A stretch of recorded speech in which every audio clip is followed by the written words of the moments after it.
If you want to pump your body and expand your mind, there's only one place to go.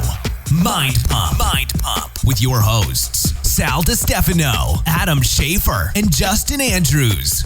So in this episode of Mind Pump, this is a fun one, reminiscing on all the guests that we've had. A walk down memory lane. All year long. How many total guests have we had on our show this year? So there's over 50 that we had just this year. And we didn't obviously quite get through all 50. I tried to drive us through ones that were their first time on the show ever, and ones that were probably more monumental for each of us, or changed our minds on something. So that was, as we go through this too, I had no idea where we were going to go, and I think it will turn into a pretty cool episode for people that are maybe just now coming into Mind Pump and wondering what are some good interviews to go back and listen to, because we give a little bit of insight on a lot of interviews. If you're that person, both on the website and on the free Mind Pump Media app, you can actually search any of these people's names that we talk about right now, and you can it'll populate that episode. I mean, we talked about our favorite interviews. We talked about the ones we didn't like so much. We talked about stuff behind the scenes. And of course, what these episodes were all about and how we met these people. It's sort of like a director's cut, if you will, of Mind Pump. Yeah. It was a lot of fun reminiscing with you guys with all these guests. It's funny how many of them, just because there's so many and you forget, and then you bring up the names and right away I'm there. Right away I'm put myself right there. Right. So you guys will enjoy this episode. And also I want to mention to everybody that this month, only this month, we're going to be giving away free access to our private forum for a full year to anybody who enrolls in any of our MAPS fitness programs. Now, we have MAPS programs for everybody. We have MAPS programs for people who want to speed up their metabolism and build muscle and strength. We have programs for people who are advanced and want to train like bodybuilders, or who want to sculpt their body like bodybuilders. We have programs for people who are athletically minded or like functional training. We have correctional exercise programs. If you have pain, knee pain, ankle pain, hip pain, back pain, shoulder pain, we have programs that help correct those issues.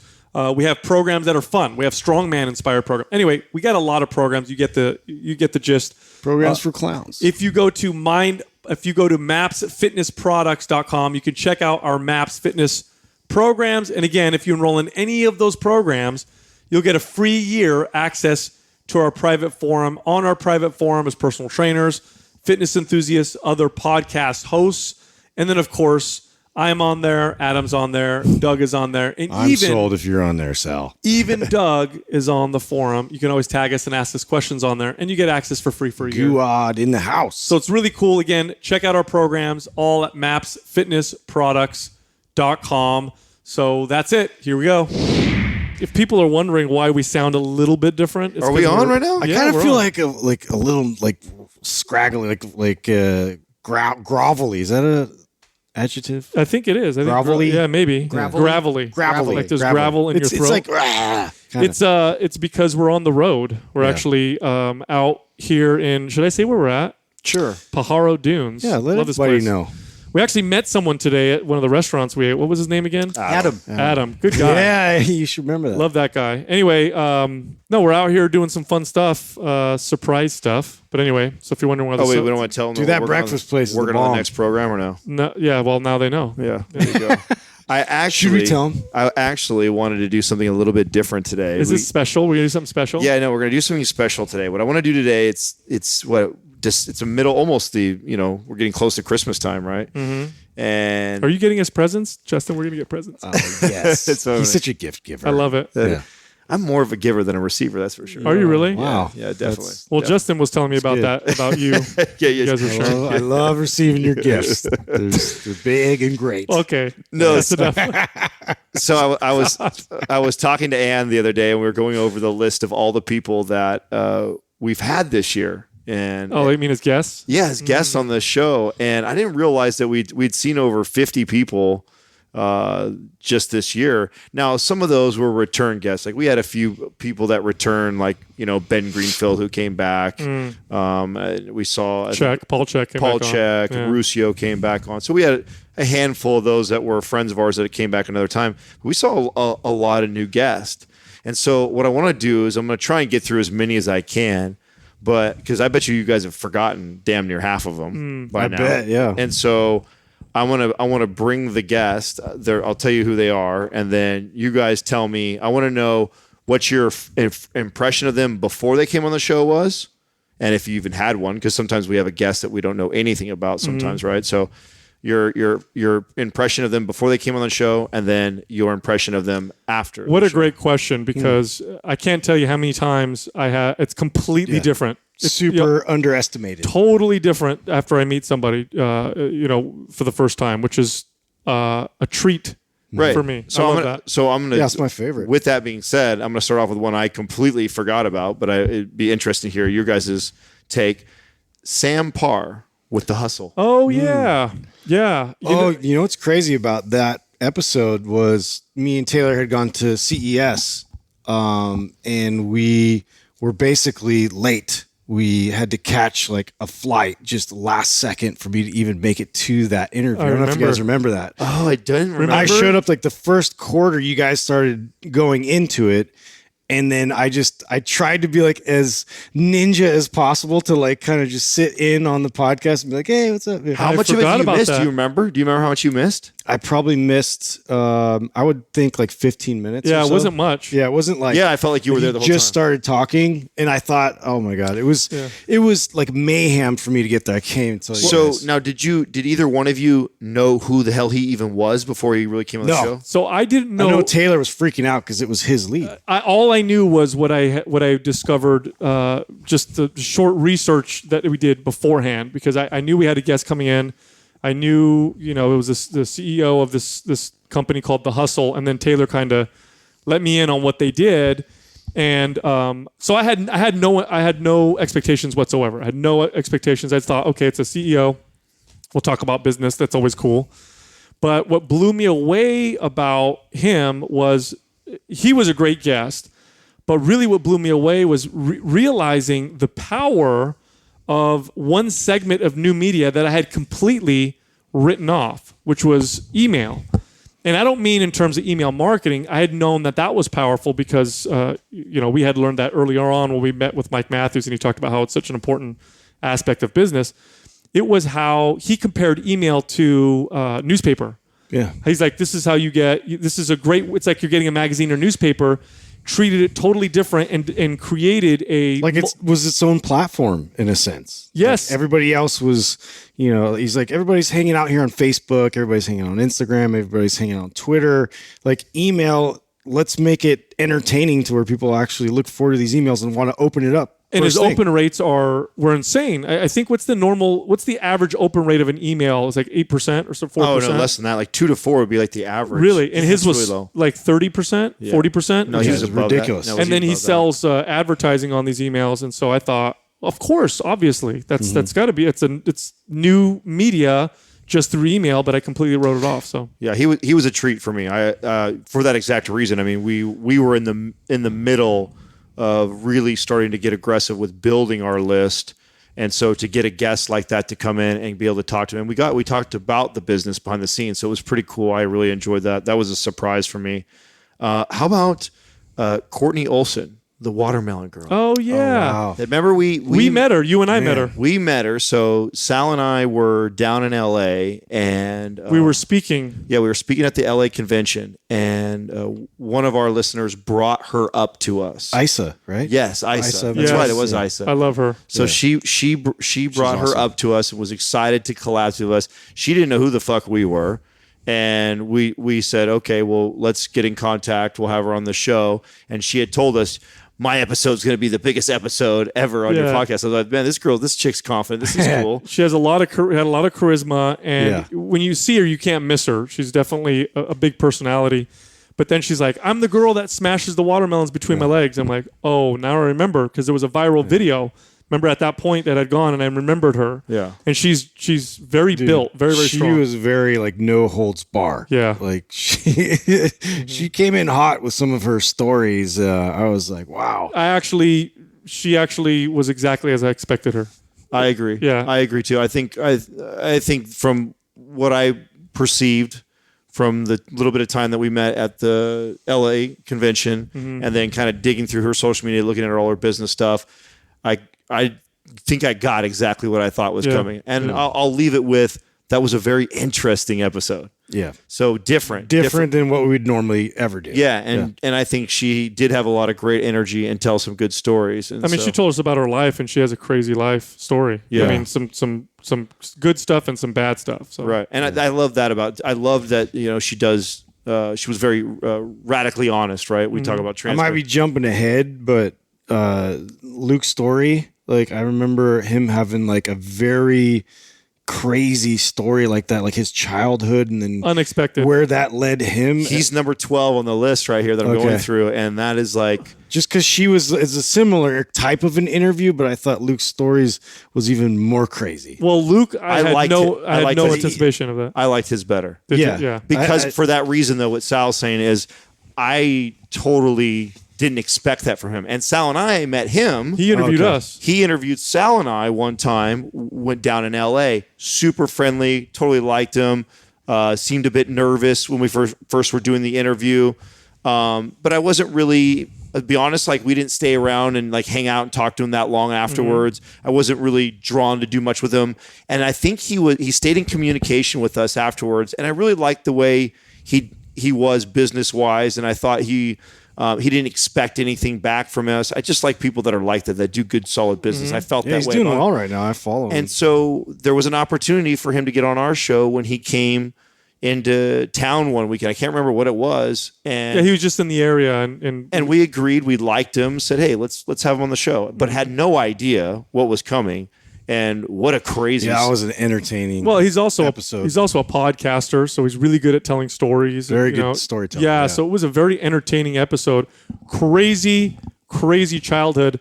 I think he was telling us stories about 8 years old. Doing cocaine and crazy shit because of the way he grew up. And I was like, oh, you were a baby. It was insane. Yeah. Right. So that was number 2, right? And then we jumped over to 12. Number 3 was Bedros. Oh yeah. What'd you think? What was your impression of him before you met him?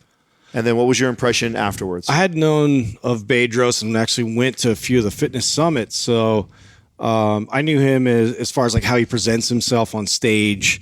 And I didn't really know him like on, more of a personal level in terms of like what drives him, what motivates him, all that kind of stuff. And so I thought that he was pretty much what I expected in terms of like, I could see why he's so driven, based off of his backstory and everything else. And I just love I've always followed him and liked him and like what he's doing because he's really helping to fit a massive need in the industry that nobody was really servicing. And he was putting himself right there. Like, here's, sort of a blueprint to help you with your personal training business. Yeah, we should tell the audience, if you don't know who he was, he's like this...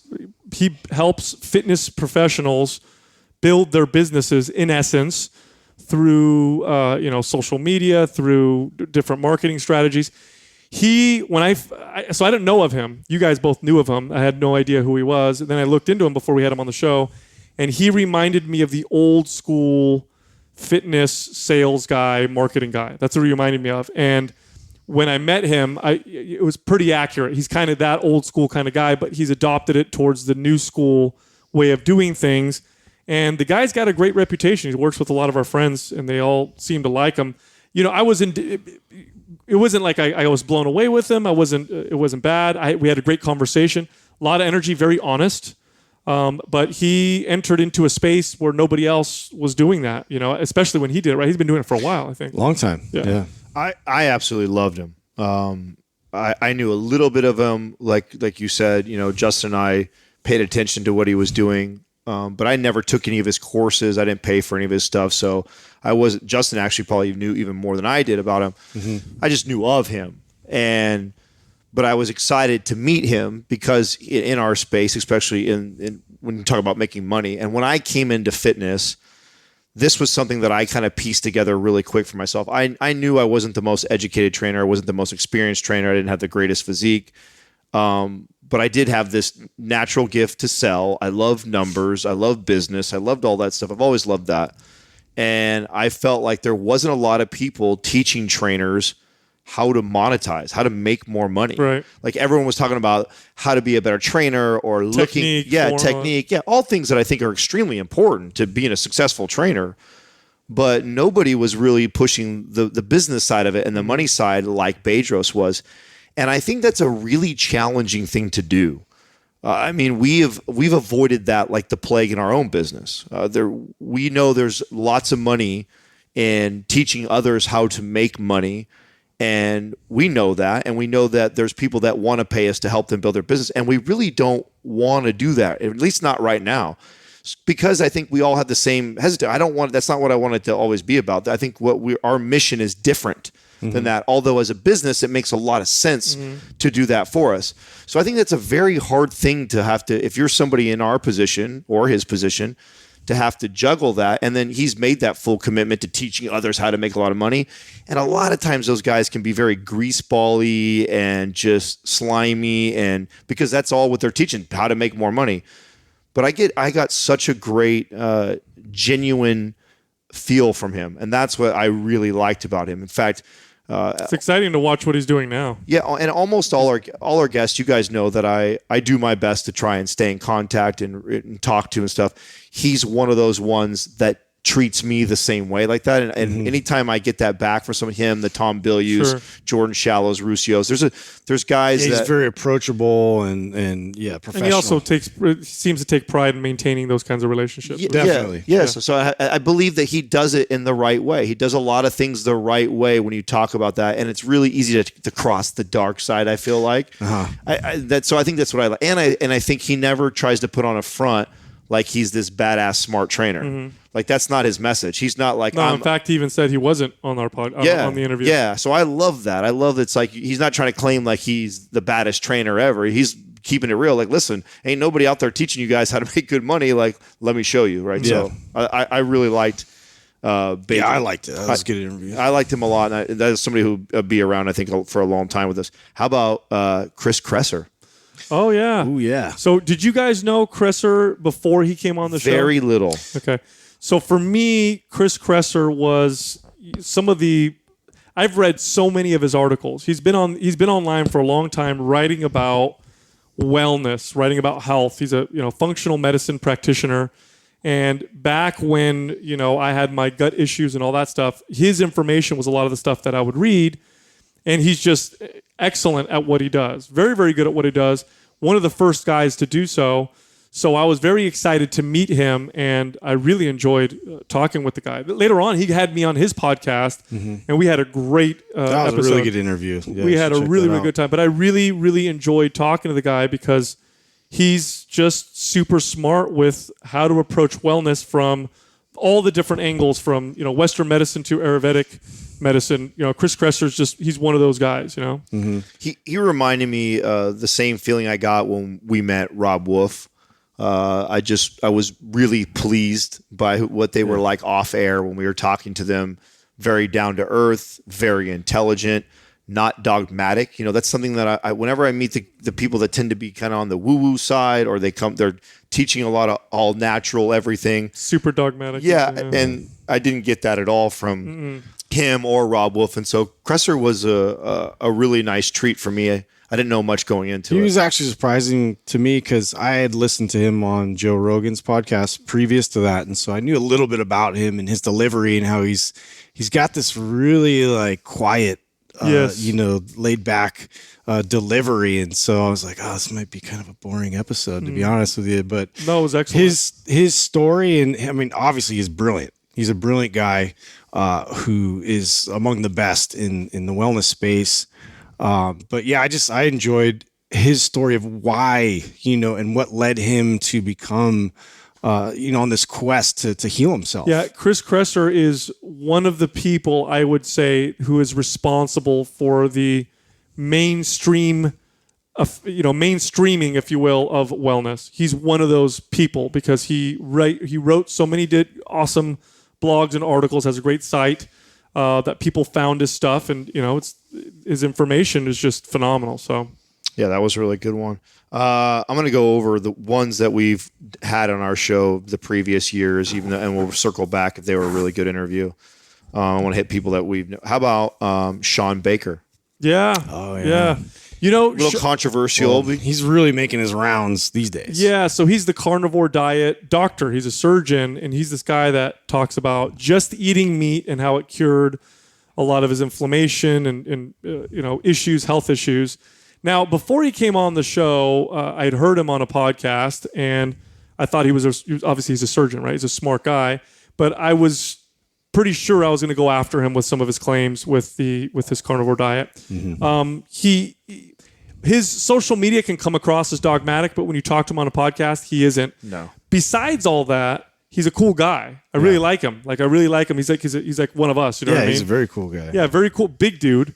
That was the thing that surprised me. He's done a lot of badass things in his life. Well, remember when he walked in? I did not anticipate a giant. His hands just like engulfed my head. Yeah, I'm like, oh, this guy's a giant. Yeah. he's a big human being. huge. You know, but that was a good show. But I tried to challenge him a little bit. Right. With his approach. I don't think eating carnivore diet is great. I think it's just the ultimate elimination diet, and I think at some point you need to come out of it. But I had a great time with him. Yeah, he wasn't very firm in terms of like everybody should do this and do it this way. Like, so that's where it gets hard to really debate somebody is when you know that they'll lean if you point things out. Well, it's interesting. It reminds me of like when we have like Lane on the show or someone like that. Sometimes these guys on social media, they do things to get more attention. We all do, right? I mean, that's part of it. You do the headlines or the shock and awe approach to get attention, and then you try and communicate and build your network. Oh, he goes after vegans like it's his job. It's Right. super inflammatory. Right. And he does it because I think it causes, but you get him in a room and you start talking about the benefits of it, and I don't think he would. You know what I think it is, honestly? I think it's less of him trying to get attention and more of him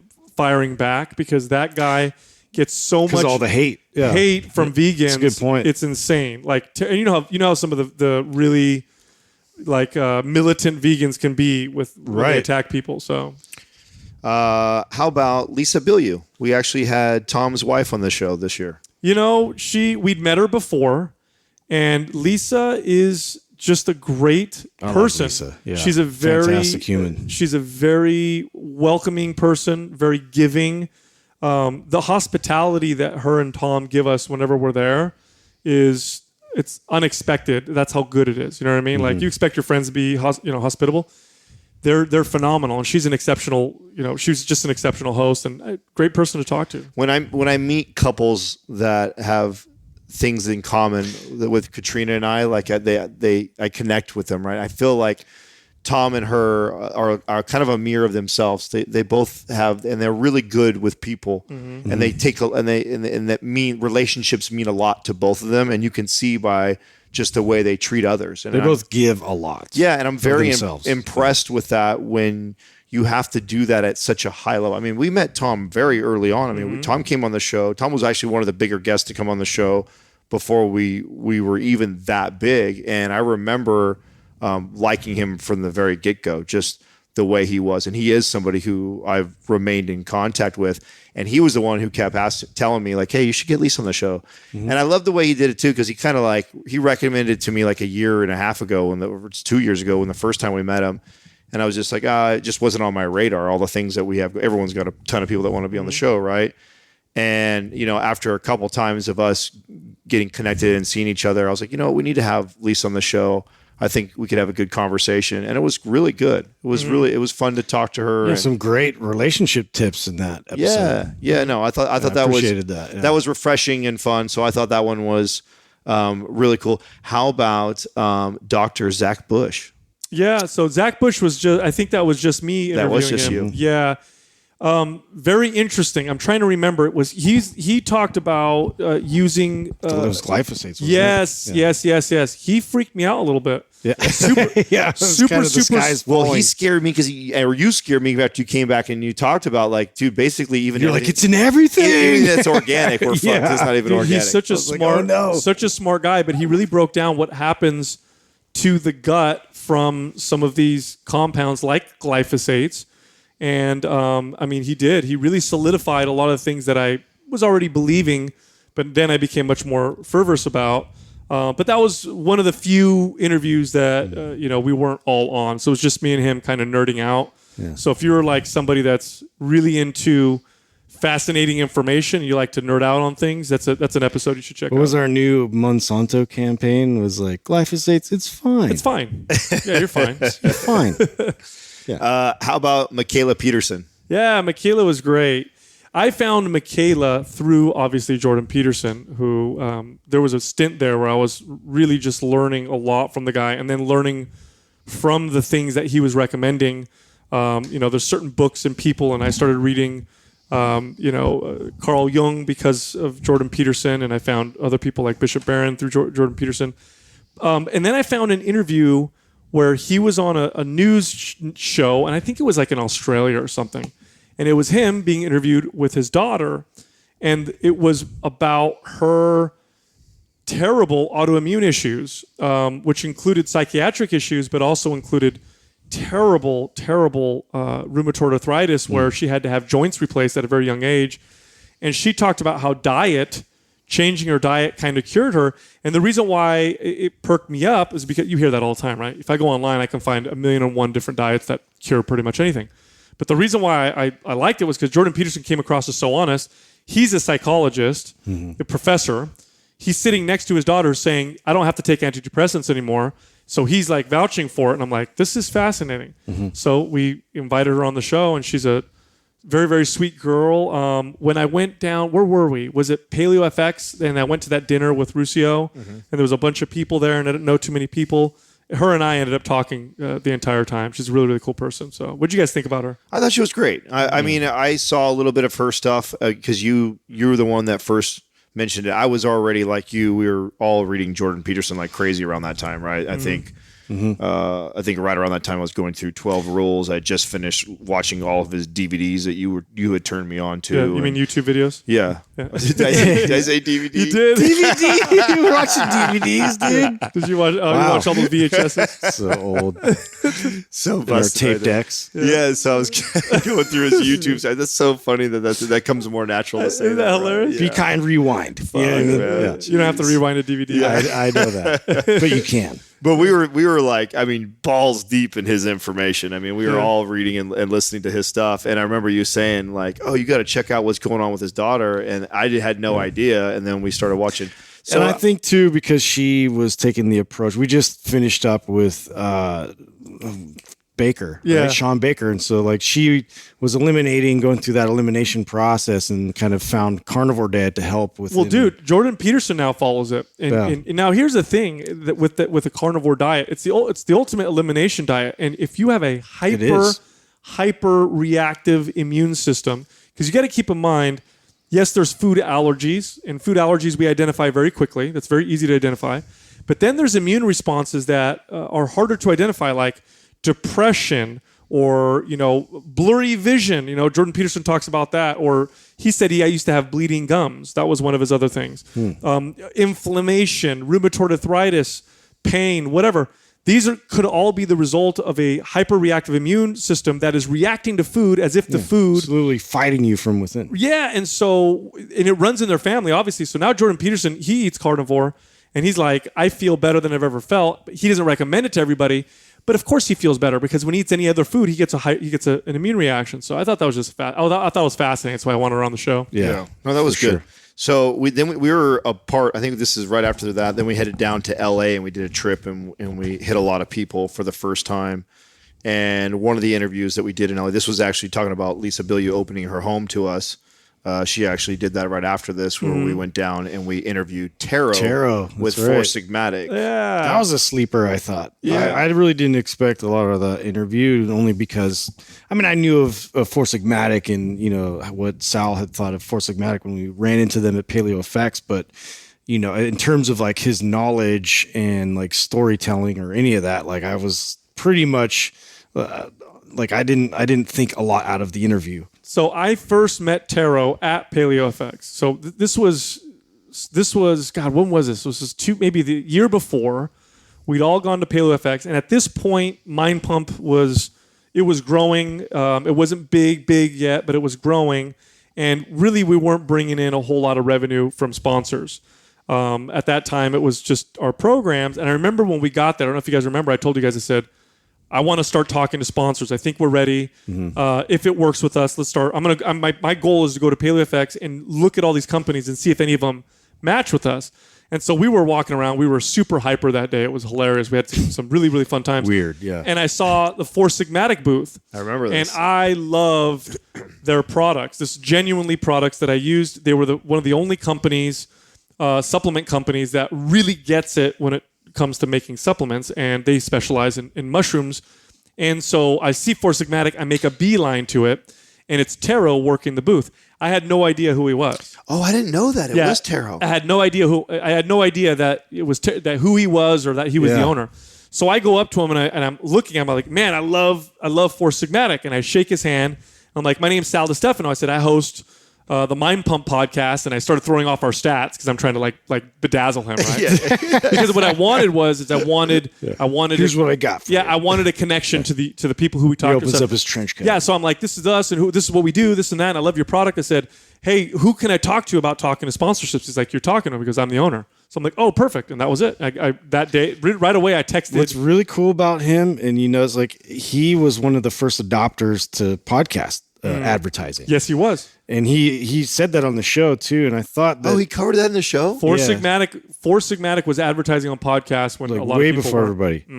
Yeah, he just saw it as be decentralizing and like all this like free information out there. He wanted to help promote it, and he just does stuff like that. Like he did that tour just to raise awareness of like the benefits of mushrooms, and I just think that he's a little ahead of everybody in his thought process. Oh no, which is cool. I'm with you on the sleeper. It was a total sleeper interview. I'll be honest, I was not. I mean, I already talk about. I'm the one who hardly ever uses Four Sigmatic. You use it the most. I mean, I sporadically try stuff that you throw my way. If you're going for taste in the coffee we had, I was like, okay, I don't know, dude. Yeah, so I was not, and then I didn't know anything really about it going in it. But it was actually a really interesting interview. He's a brilliant guy. Fascinating. Because if you've ever had any questions or want to know something about mushrooms, I mean, he talked about the history of mushrooms and all the different families and types and what they do on Earth and what their benefits are. Yeah, and properties, fascinating random facts about them that I had no idea. And he's also just a truly brilliant person. We meet a lot of smart people, but some of them are brilliant. Tero is No, like I say, he's ahead of his time in a lot of directions. But if you're the kind of if you like to learn about these things and you want to learn about mushrooms, because honestly, up until relatively recently, when we look at foods, we learn a lot about fruits and vegetables and fish and meat. And for some reason, we forget that mushrooms belong to none of those categories. They're their own category. I'm gonna add something to the question I ask you guys, because I think the audience that listening would want to know this too. Because I feel like sometimes a lot of these interviews, even if we really like the person and all the great things they're saying, sometimes the flow just isn't there. That was one that flowed really well too. Like it's interesting. It was educational, but it was also interesting to listen to it. It's not going to bore you to death. Like I thought our conversation flow was really good with that one. So from Tero. Then we went over and we saw Dr. Emily Morse. She came to us. Sex with Emily. Oh, yeah. That was the first time. You're right. Yeah, because we interviewed her twice. Yeah. So Emily from Sex with Emily, she's been podcasting a long time. She's very, very good at what she does. Sweet, just a sweet woman, very open, very intelligent, very bubbly. I felt like she was visibly nervous or something for that podcast. You remember? Yeah. This was at Tom's house. Yeah. She was like hyper. She was on it, man. Yeah. But we had a great conversation. We had a really good conversation. I think she just had no idea like where we were going to take it. Like there's three guys. She admitted that in the second time that we met, and because we asked that about it because she was talking really fast. I remember. And she said, I didn't know what you guys were going to talk about. She said, I'm not really a fitness person or anything like that. So, so I forget sometimes. People just think we're going to talk about fitness. Right. And that can be intimidating. Three dudes that are sitting here talking to you about fitness. It's supposed to be their expertise and you don't know very much about it. Like that's kind of an intimidating conversation to have to possibly be in. Like, where the fuck is this going to go? No, but she's a sex expert and that's what we talked about. It was a lot of fun. It was fun. It was fun. And I thought there's little nuggets in that. Plus, we're not afraid to, explore topics. I think she was like, oh wow, you guys want to talk about that? She's a great. I love her. I love Emily. I mean, then the second time when we met with her, that was that was comfortable for everybody. Yeah. Here's a neat one to kind of talk about because these two are on TV type famous people, and we were in LA. We went and interviewed them, and it was Dr. Drew and Mike Catherwood. Yeah. I was excited to meet Dr. Drew because he's I mean, Loveline, and he's been podcasting forever, and he's a legit like old and new media celebrity. Yeah. So it was kind of cool to meet him. Great guy, super personable. He had to leave. I think it was like halfway through the episode, if I wasn't mistaken. Yeah, and we were late, so that was also a factor. Yeah, that was cool. Mike seems like Were we late? Mike was really cool. Yeah, we were. We were a little bit late. I Yeah, the believe. traffic. Traffic I forgot wise. what it was unexpected. Our flight was delayed. Oh, that's what it was. That's what it Fucking hate LA, dude. Yeah. It's a nightmare. was. Yeah, I could never live there. No, I really liked. I thought Mike was he was funny, like entertaining. He had good perspective that he brought too. So yeah, I was actually pleased with both of them. I thought they were actually cool. They weren't just like the celebrities. I knew of them from TV, and you always like wonder, especially the ones on TV. Yeah. Like they're usually not very cool to hang out with, off camera. So yeah, they're actually pretty cool. Yeah, no, I like both of them. I liked Mike more than Dr. Drew, but I liked both of them. Like when we met both of them. Well, Mike's he's our people. Yeah, he's Fitness our guy. That's what I mean. Yeah. So I think I liked him more than I liked Dr. Drew. I thought Dr. Drew was cool, but you could feel how busy he was, and I could tell his mind was elsewhere. But still being polite to us at the same time. Yep. I kind of have like a neutral feeling with him. Like I don't know who he would be 2 times, 3 times. Yeah, 4 we didn't times. really get a good chance to meet him. Let's be honest. Right. That's how I felt. And but I really liked Mike. So that one was really cool. Solid said something when we were putting this list together about really feeling like the last like 2 or 3 months of interviews have been a lot better. And it's funny as I'm going through this list. You can remember like as you go down how much better we got. Yeah. Yeah. This is the year. I mean, since we're reminiscing, I would say every 100 to 200 episodes, we go through a kind of a growth period. We kind of transform ourselves. I mean, We level up, man. yeah, even from the very beginning, it was like the first 100 episodes and the second, and it was totally different, and then it grew. This was the year that we started to get good at interviews. And it happened towards the back half, because interviews for us has always been kind of a challenge. It's hard to bring people into the flow. And it was towards the end where I really feel now that we're having really good interviews, having a good time with the interviews, and we're starting to kind of get it, with that kind of stuff. And as you're going through the guests, it's becoming apparent, right? Well, yeah, it's going to be interesting now as I start to name these, because I look at I feel like almost here on out, all of these were pretty damn good interviews. I mean, I even skipped over some back, I was skipping over because I wanted to make sure I get through most of the really good ones to tell people. And of course, I skipped over names that we had already had on the show before. But I mean, the next guest up, this was back home. So we're back in town. And we had Ryan Mickler from Order of Man. Yeah, cool guy. Yeah, I show. enjoyed that. Yeah. I really, he's one of those ones that another sleeper for me, where, we met when we were in Tahoe. That's where we first had a podcast. Yeah, right? it was cool. We were cool. That was the very first time we'd ever met before, and we podcasted, and I thought it was a decent interview, and we were cool. Since then, I feel like we've all kind of communicated via, Instagram and text and stuff like that, and have gotten to know each other more. And I really like a lot of his principles and Especially fatherhood. He's very passionate about that subject matter, which is great to see. Right. I do. And I really, he's a very intelligent, well-read man. I think he takes his time when he articulates his points. And I think what he's all about is a really good cause at the core of what he's doing. He's got a great personality for like radio / podcast show. He really delivers it in an entertaining way. His podcast is Order of Man, and he talks a lot about being a man. What does that mean? Fatherhood. Yeah.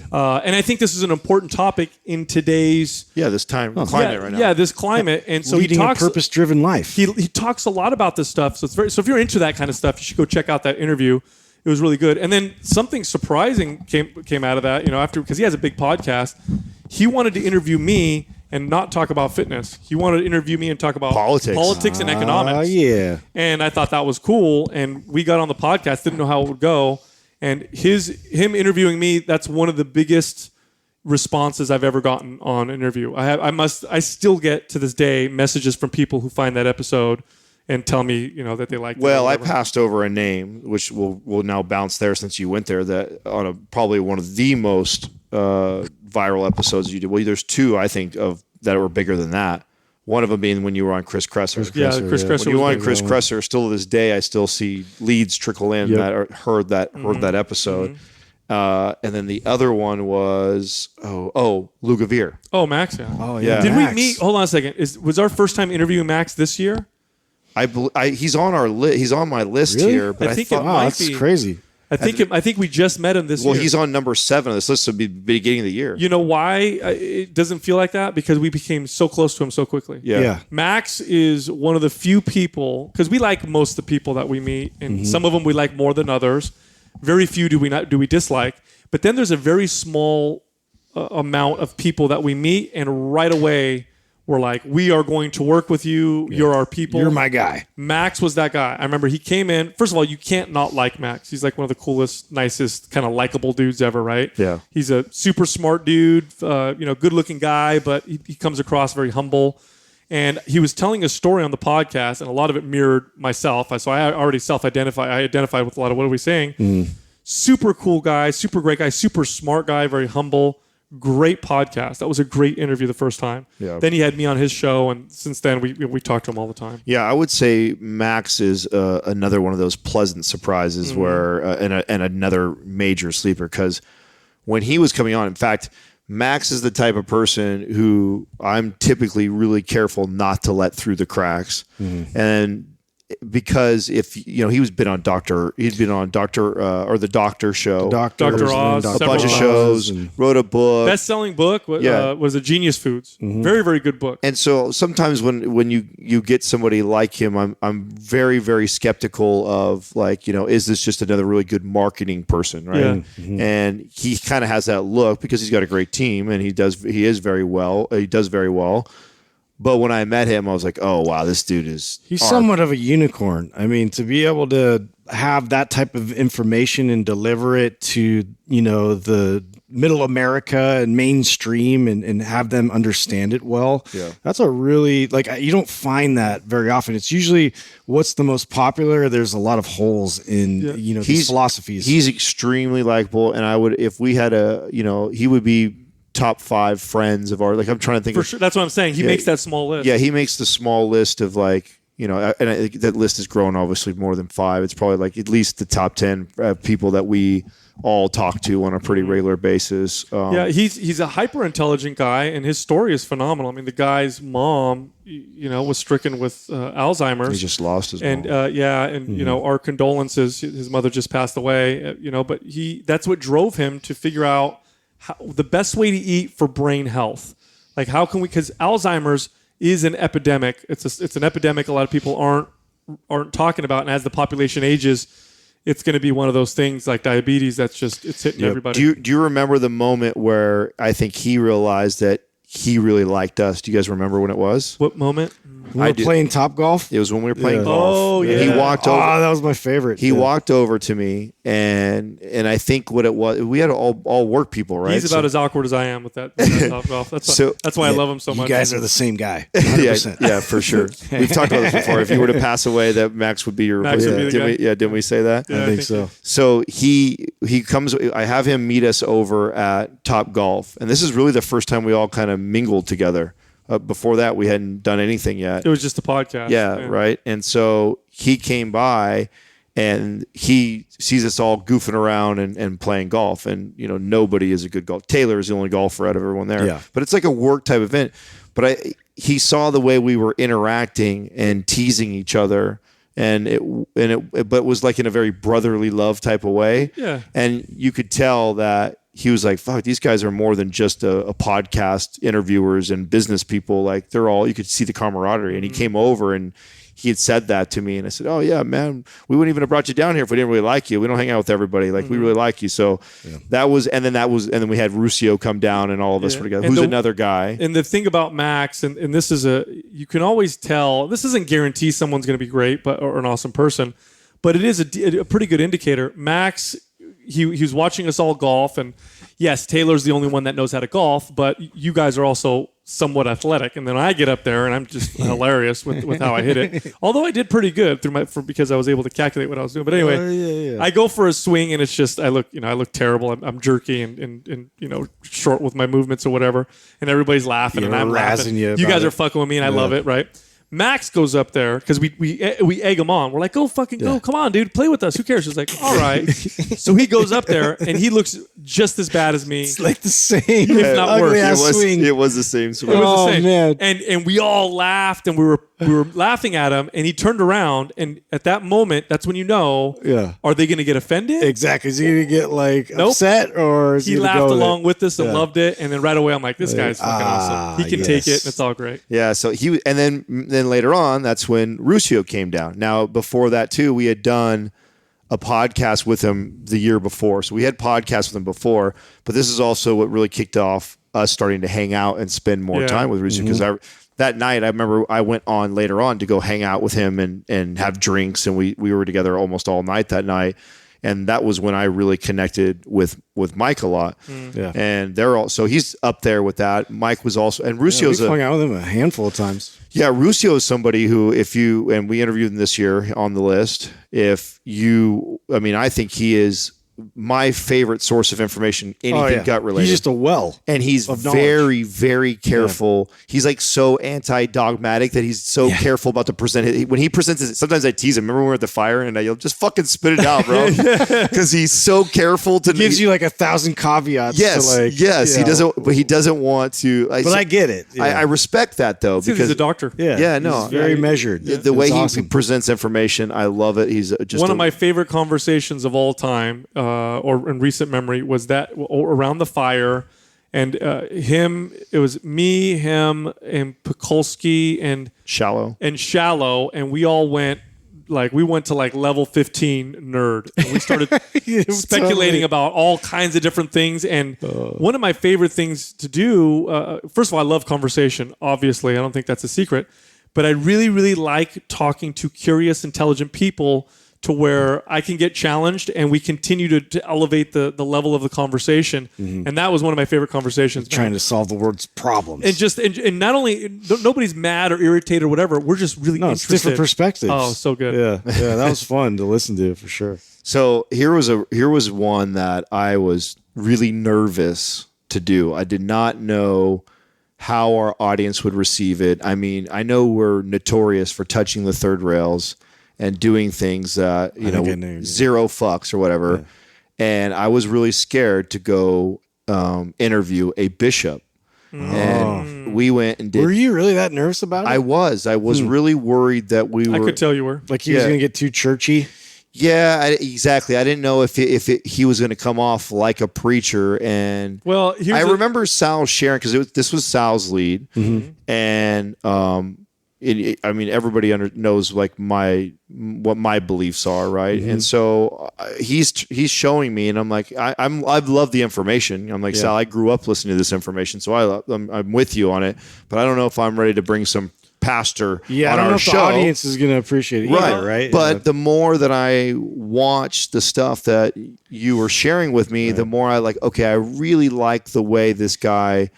It reminded me of like Jordan Peterson, where the way he presents a lot of the information in the Bible. And so I thought, okay, if there was ever someone we would do on the show, but it was a blast for me. Bishop Barron has to be one of my top 3 favorite interviews of all time. One of my favorites. Now, here's the thing. First off, I appreciate something about the 3 or the 4 of us, I should say, is that we trust each other. And I appreciate that you guys trusted me with bringing a Catholic bishop and interviewing him on the show. And my experience with Bishop Barron, so I was watching Jordan Peterson videos and agreeing with most of it, disagreeing with some of it. And when you YouTube and you look up someone's name, other videos pop up, and then here's this Catholic bishop who, Bishop Barron's opinion on Jordan Peterson.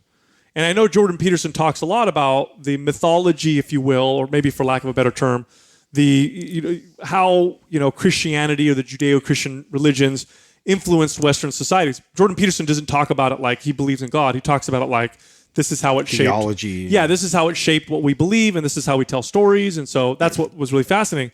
So I'm like, ooh, I wonder what a Catholic bishop has to say about Jordan Peterson. Because Jordan We call Peterson, it heuristics. I think the way that you interpret the Bible with, he broke all that down, which was very fascinating. he talks about the meaning behind the stories, right? And Jordan Peterson is very careful to not say like, believe in God or believe in Jesus or this. He's more breaking it down like a scientist would. Mm-hmm.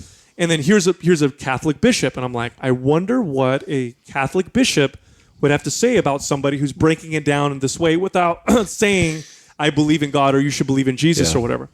And Bishop Barron did a phenomenal job. And he did a phenomenal job because here I am watching this, and you guys know me. I'm extremely skeptical and, agnostic, used to be an atheist. Mm-hmm. And I'm watching this, and Bishop Barron made a very compelling case for why Jordan Peterson did a good job but didn't go far enough. Mm-hmm. And I was like, whoa, if he can get me to understand where he's coming from, I want to watch more of his stuff. So I started going through his videos on YouTube, and Bishop Barron reminds me of Carl Sagan or Milton Friedman. These are people who are excellent communicators who, if you're a astrophysicist and you're doing videos on astrophysics, you're going to get astrophysicists and students to listen to you. That's no problem. It's getting people outside of that to hear you and spark their interest. That's very difficult.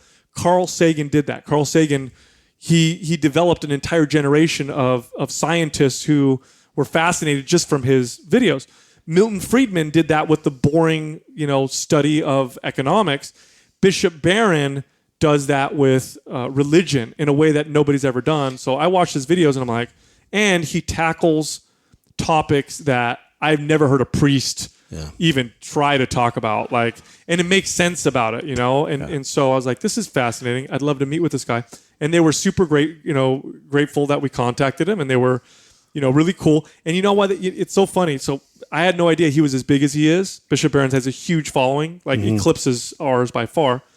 And what they did is they got on the phone with me, and I talked to Father Steve. You guys remember Father Steve? Mm-hmm. And to see if we should be on the show. And what got them to come on our show was me saying, I'm totally not religious, but he got me to listen to a lot of his videos and okay, cool, we want you guys on our show. Because they said, okay, well, this is for them, it's a good message. Or it's whatever. Interesting. I remember, and I totally understand why you had reserves, Adam, because I've been through the same type of experience with church, and I've listened to countless preachers and really charismatic people deliver certain messages, and I was very concerned with jumping the shark, as you say all the time, right, Sal.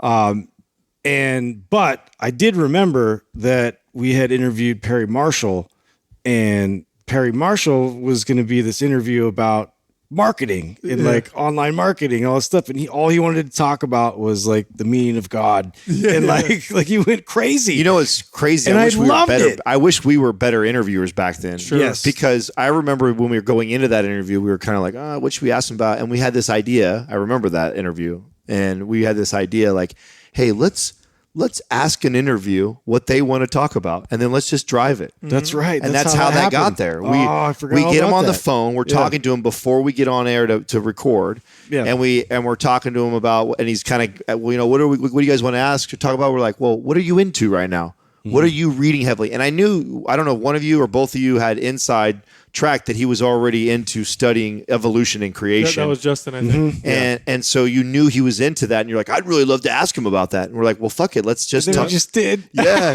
And we were scared to death. And that was the whole episode. Yeah. I was mortified to see what the forum would hammer us with. I tell you what, I was a little bit, I was even a little apprehensive about getting a Catholic bishop on the show, but what I told you earlier is part of what convinced me. Here's the other thing that convinced me is, you guys know me very well now. I cannot stand hypocrisy. I really fucking hate hypocrisy.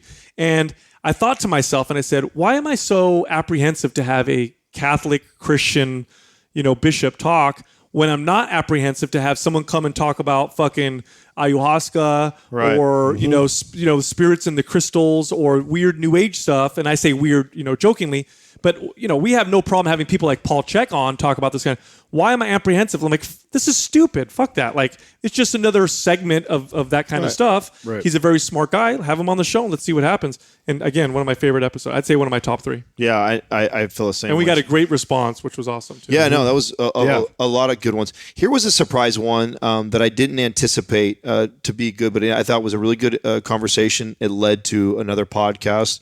Was Larry Hagner with Dad Edge podcast. Yeah.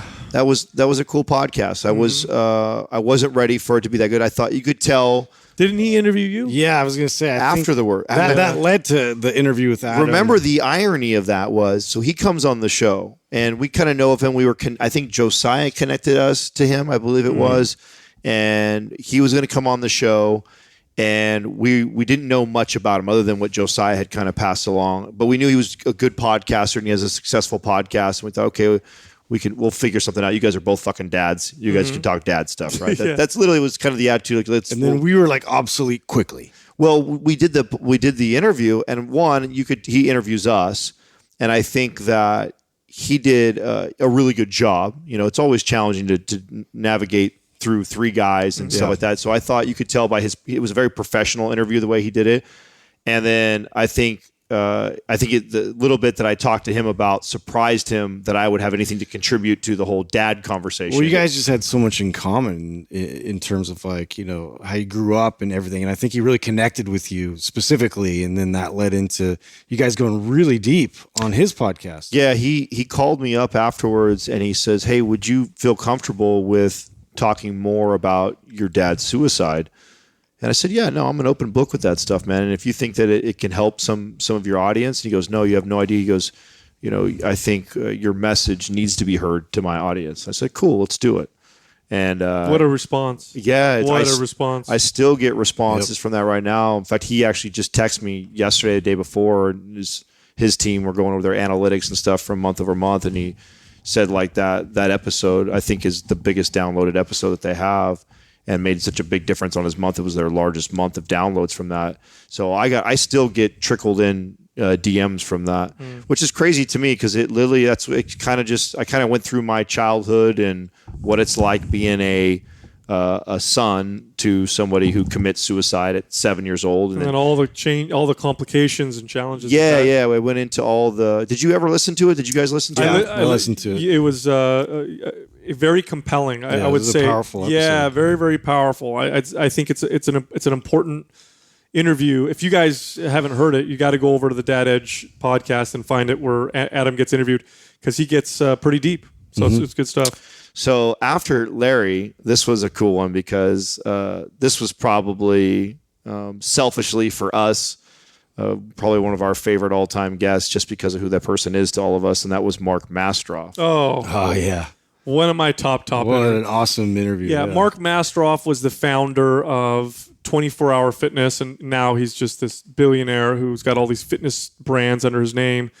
But, we do not make it a secret that all of us were brought up. We owe a lot to him. Yeah, 24 Hour Fitness was my school for a long time. Yeah. I mean, I did a lot of learning and stuff on my own, but I got mentored by people who I still consider, some of the most important mentors that I've had my entire life were people that I met there.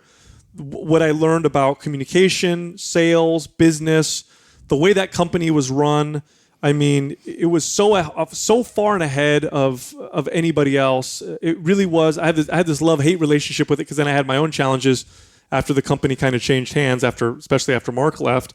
But Mastroff is still, I still look up to him. Like, it's funny. I got more nervous meeting and interviewing him than other guests because he's still Mark Mastroff. Well, I felt that with all of us. He has that father figure presence because, I mean, or at least for me, literally all the tools that I use to today to be successful as a fitness professional all stem and are in thanks and because of him. I mean, what I learned at 24 Hour Fitness trumps so much of anything else that I've acquired later on or from other people. That foundation that was laid is because of the company he created, and even though he didn't have a direct, real strong relationship, all the people he trained and developed. It's amazing to to feel how I felt for him coming in there, being like, man, this is the dude that made it possible for what we're doing today. Because it's also full circle because, and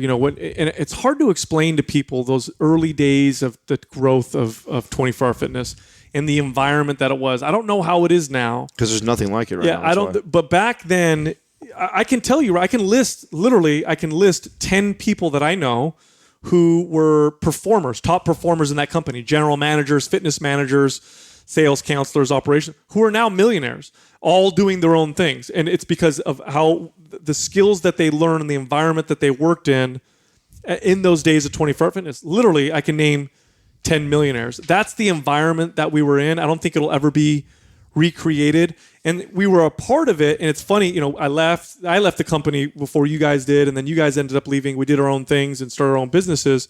And it's funny having Mark walk into our studio. I wanted him to see how well we were doing. You know what I mean? I wanted to show him like, hey, look, your company hired me or whatever, and we did this, but now look what we're doing. And it was really cool. I also have this special. I want to be proud. Yeah. I also had this special connection to him because I got to be a part of, I was there for 10 years and I was there the first 5 with him and the next 5 without him. And that was was huge contrast, right? Yeah. And it was so important to my growth in business and just understanding business and operation, like at that scale. Here you have this $1 billion company, a guy that I don't even really see or get to talk to that much. I mean, I can count on one hand how many times I interacted with Mark over the 10 years that I was there, or the 5 years that he was there and I was there. But to see them pull him out and see the changes that happened because the leadership changed and how different I watched the company completely change. Mm-hmm. And unfortunately for the bad, it was not good. The best times were when Mark was leading it. And it also it's something that I feel like I will be faced with one day where, you're at a point where the company is at a point where you have the options to sell it. You have the options to keep growing it, to just try and maintain it. I mean, and no one really thinks about that. But I see that in like Joe DeCina, like when we talk to him, who's got 300 employees and, can't be connected to everything that you're business. At what point do you realize that maybe this thing is causing me more stress than it is good? And what is the smartest thing for me to do? Mm-hmm. And to watch him leave something like that and then to watch it kind of crumble afterwards. And the big lesson from it was the importance of people. How important people. You can have all the best bean counters. You can have all the best, CEOs coming in with all the baddest background pedigrees. But if you don't have the right people. And if the people don't believe in the purpose behind what you're doing, because that's what was lost. Like when Mark was there, we used to say bleed purple because that was the color of 24-Hour Fitness.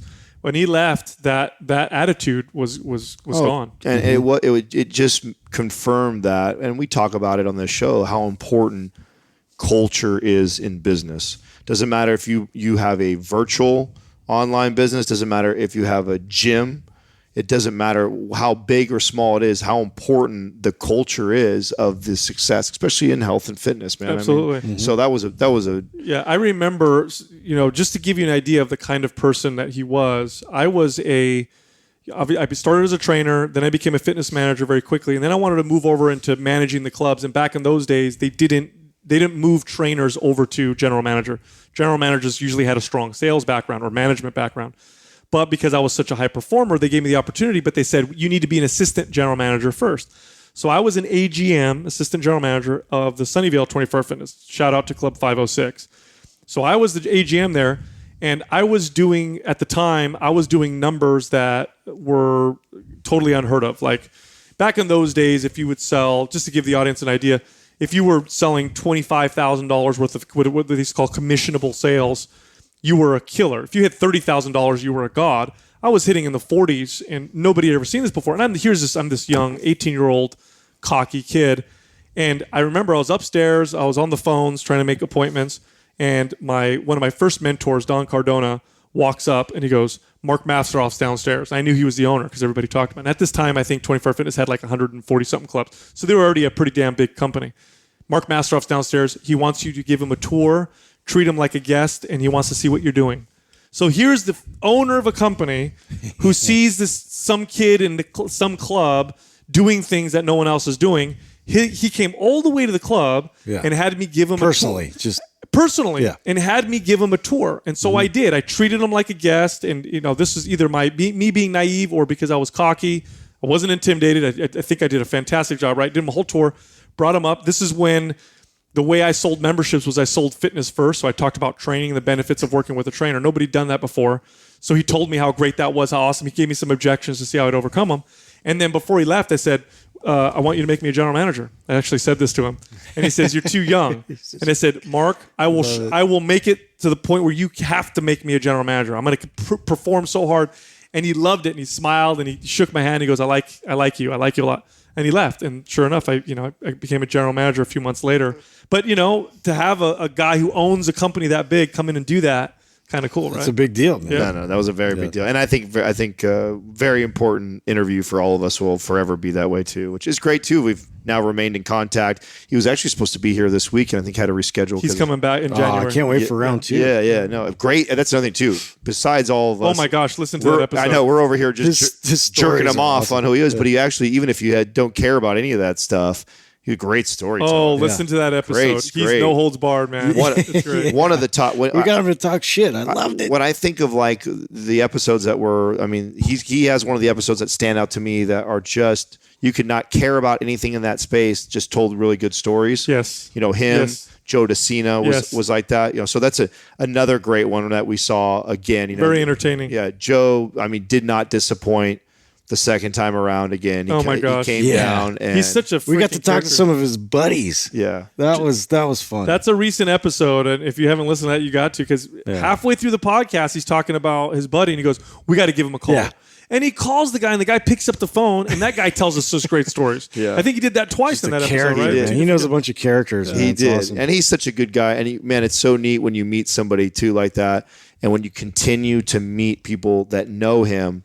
Have nothing but good. You talk about a legacy, right? Like talk about what do you want your legacy Joe to DeCina be? is like a Masteroff. Yeah, he's got that similar. Yes, to me that's such a great example of what an incredible legacy this guy is leaving. When I've met probably 50 plus people now that know Joe personally, and every one of them loves him. Yeah, loves him and speaks very very highly of him. So that was an excellent one.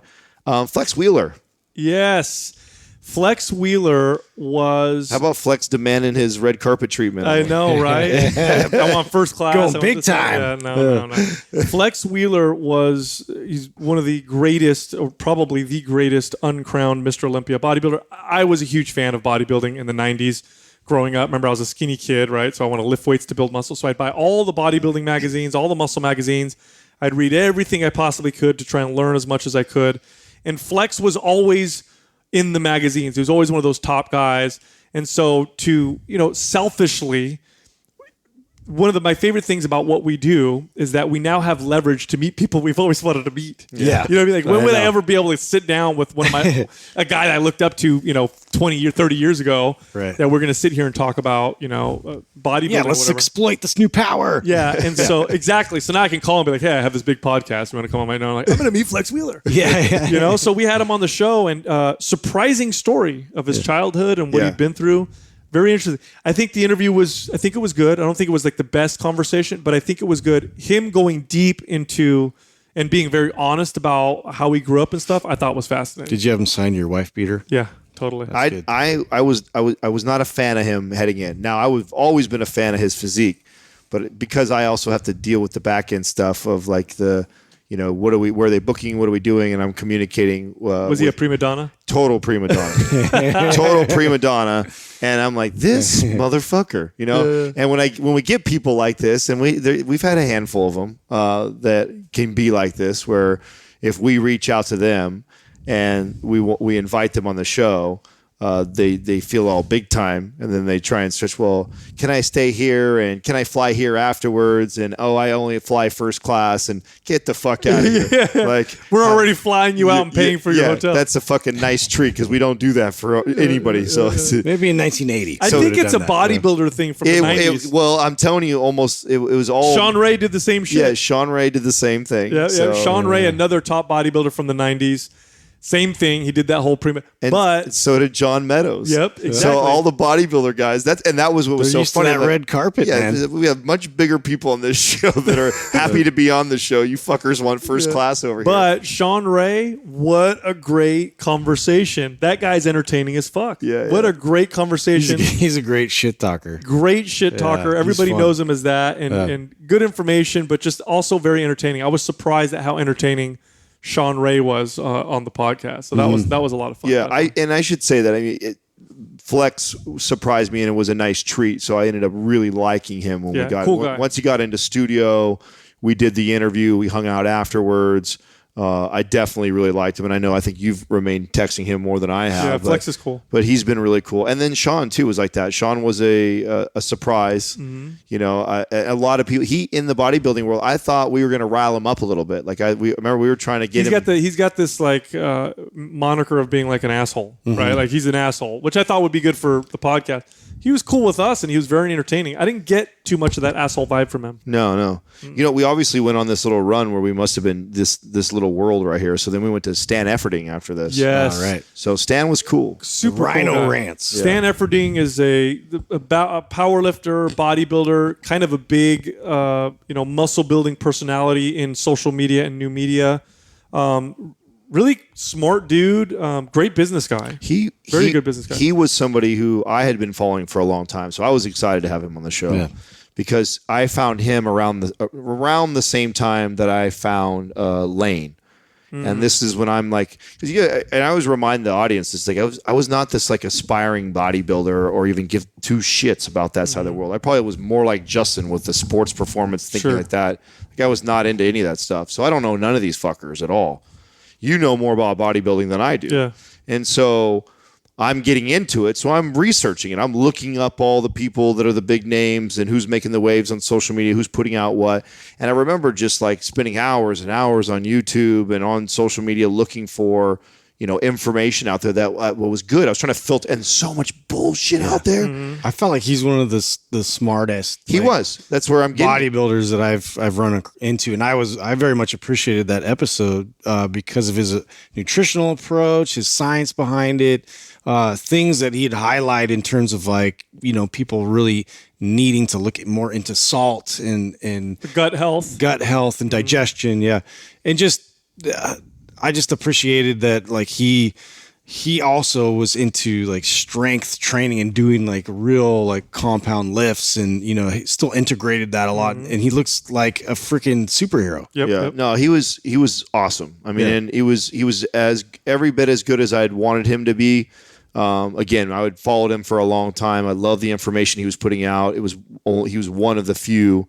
I was consuming a lot of their content when I was getting into competing, and I really liked what he was putting out. And I loved his radical honesty. Another guy that openly talked about steroids. He's not trying to hide any of that stuff, and it was educating people on nutrition in the bodybuilding community. I think he had a counter message to much that was out there, and it's good to see him continue to get traction and keep growing because he's a really good fucking guy. So I like Stan a lot.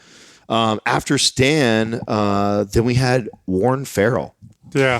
Yes. Yep. That was great. Warren Farrell was a little third rail-ish. Yep, I found him a while ago on social media, and he talked about he wrote a book called The Boy Crisis, and he talked about he used to be a feminist, and he left the feminist movement when he saw that it wasn't about equality as much as it was about creating this narrative of a oppressive patriarchy and how that's all the story is. That's how it's all about.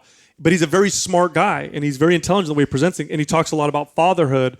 And it's controversial only because of the current climate. I don't think there's anything he's saying that's controversial. I didn't feel that way at all throughout the entire interview, but I knew the response was there's going to be, especially YouTube. I mean, YouTube, I think, is a different. Oh, we got a nice little, we got a lot of controversy on It's that. it's a different place for different comments. We lost the most followers on YouTube, and not very many, but we lost the most we've ever. We don't hardly ever lose anybody on YouTube, and we lost some followers that day and it was unfortunate because every one of the people that They didn't listen to it. None of them listened to the actual episode. And it was really irritating to see that, like, wow, that you're so turned off. It's because things get politicized, man. That's the problem. Because it was really a good conversation. I mean, he talked about how, the value of fathers, why they're so important, and what happens to kids when they're not. I don't know how that's controversial. And both sides, he was bringing up and highlighting the importance of both sexes and what they bring, to relationships and to, the development of kids. And it was just very balanced and equal and rational. He was talking about the dance that men and women play with each other when they're courting each other, and how the fear today of, going, oh no, I don't want to come across as, being harassing. I can't flirt. I can't do these types of things. He said, well, this is a new time, and it's a difficult one because this is how men and women have always interacted. And of course it can go too far and be bad. But, like we talked about that, like how some colleges say you need to ask for every step along the way. You have to get positive affirmation. Like, can I kiss you? Yes. Can I touch your boob? Yes. Can I? And he's like, listen, this isn't how people. Ridiculous. This is not how people not normal interactions romance each other. And he goes, women don't like this either for the most part. So but and yet that's something controversial. What I took away was a big thing was just basically roughhousing and the importance of that type of play, especially with boys, but also with little girls too. But it's just what that provides and like the insight he brought with that. It really it made me think constantly, like I need to do this more with my kids, and I'm teaching them things. They're learning. Did you increase the frequency of roughhousing with your boys after? 100%. I did the same thing. 100%. Oh, that's funny. Same thing. And you know what's funny? So check this out, right? So, and this is a 100% true story. Obviously, the audience knows I went through a divorce a few years ago. And the hard thing of doing that with kids is that whole, moving them from home to home, and the kids have to adjust. And my daughter, I'm a very affectionate father. I tell my kids I love them all the time. I kiss them all the time. I do lots of things for them all the time. But every once in a while, my daughter would have a little bit of an issue when she'd come to my place. And I couldn't figure out if it was just my daughter having an attitude problem, or is it because of this whole thing. We had the interview with Warren Farrell, and he talked about the importance of roughhousing with your kids. And right after that, I'm like, I need to make more of an effort. And so I told my daughter, hey, do you want to roughhouse? She's like, what's that? I'm like, we're going to wrestle. She's like, oh, okay. So I started doing it on a regular basis. And my relationship with my daughter got so much better. She's so much more excited when she sees me. Mm-hmm. She knows that, we do this thing where I get a blanket, and she gets in the blanket, and I wrap up the blanket, and I carry her around like I'm Santa Claus, and I swing her in the blanket, and then she gets on my back, and I try to buck around. She tries to hold on. And we play this game, and it's so awesome because it's something she looks forward to. It's something that I can take away if she's acting up. And it's a great way to have that interaction and fun with my daughter. And it's like, because of that episode. And the message that he gave about that was, you're teaching her that it's okay to be touching and playing with another man and it not be sexual. Yeah. That's right. That's the big lesson. It makes them comfortable with their bodies. Right. Mm-hmm. I thought that was a really good takeaway. Yeah. There was a lot of takeaways in that one. That was he was a treat. He's up there with personally. I enjoyed it a lot. Some of my favorite interviews. I like when I enjoy a fun interview and stuff like that where it's entertaining. But I like an interview sometimes where like you say right there, like you went home and you fundamentally changed something you were doing because of something they said, and then saw a positive result. That to me is a powerful interview. His was definitely that. Here's a sleeper. At least it was for me. Because I remember getting referred this guy and turning it down like a year before because I kind of at first glance looked at his stuff that he was putting out, seemed a little woo-woo, whatever, and I was like, I just kind of moved on. But that was Dr. Stephen Cabral. I remember that. He was fire. He was fire. Very smart guy, and he communicates it very well. Yes. Yeah. It's like I've heard multiple people talk about subject matter that was similar, but the way that he delivered it in a different way, but it was like it clicked even more somehow. Functional medicine doctor. He talked about Asian medicine, Western medicine, how they combine. Talked about all the issues that we're starting to run into now in modern times, all the chronic illnesses, autoimmune issues, thyroid issues. Talked about the benefits of sauna, how to use them properly, the sympathetic, parasympathetic state. His episode lit up all the intellectuals that listen to our show. Yeah, I got so many messages from people. Dude. They were like, best episode ever. They loved it. That episode is packed full of information. It's one of those you listen to multiple times. There's not a lot of them that you're like, oh, I have to listen to again. Yep. Yeah. That's one of them. Yeah, if you're here purely for entertainment and you're not looking for information, it's not the episode for you, right? But it's exactly that. That's what it was. That's why it was Jam-packed. Sleeper to me was I wasn't sure how much I was going to like him. Ended up really liking him, and then just knowledge bomb after knowledge bomb. And again, to your point, Sal, the way he communicates the information, I think and we actually did some YouTube videos because he was so good. And they did very well. Yeah, we said, hey, Sal, you got to go talk to him about a couple other topics, so we can put that up on the YouTube channel that are still performing really well. So that he was a great treat. Here was an interesting one.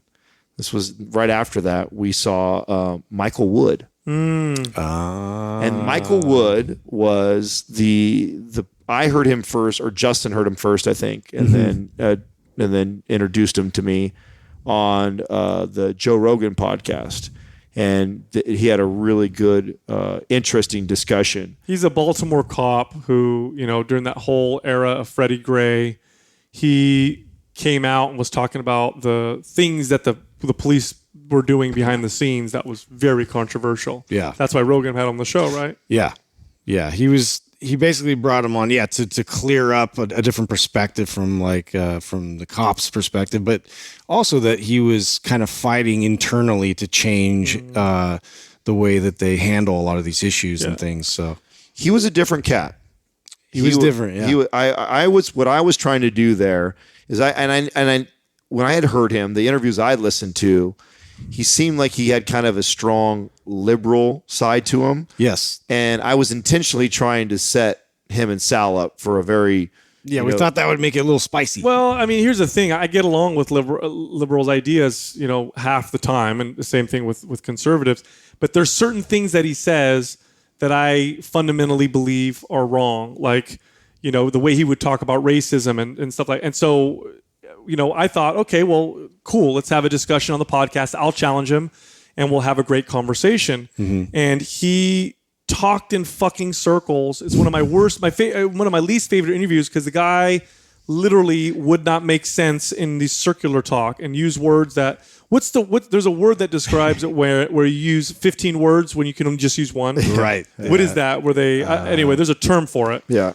Yeah, I'm like, okay, you literally communicated something that required one sentence and you said a paragraph of big words and now we're back at the beginning. So I really did not like that. Yeah, he wasn't very judicious about his words. He was a cool guy. He wasn't a bad guy or anything like that. But yeah, one of my least favorite interviews from him. Yeah, that was interesting. It didn't pan out the way. I still thought it was an interesting interview. I thought it was an interesting perspective, but actually, to be honest, I probably had more interest in off air. Yeah, we had a great conversation. Front. It was fascinating to pick his brain about. Sometimes that's a little bit of a bummer, right? And we pride ourselves on capturing this always for our audience. Sometimes it's just difficult if we greet somebody at the door and then we end up standing there for 20 minutes and talking to them before they walk in.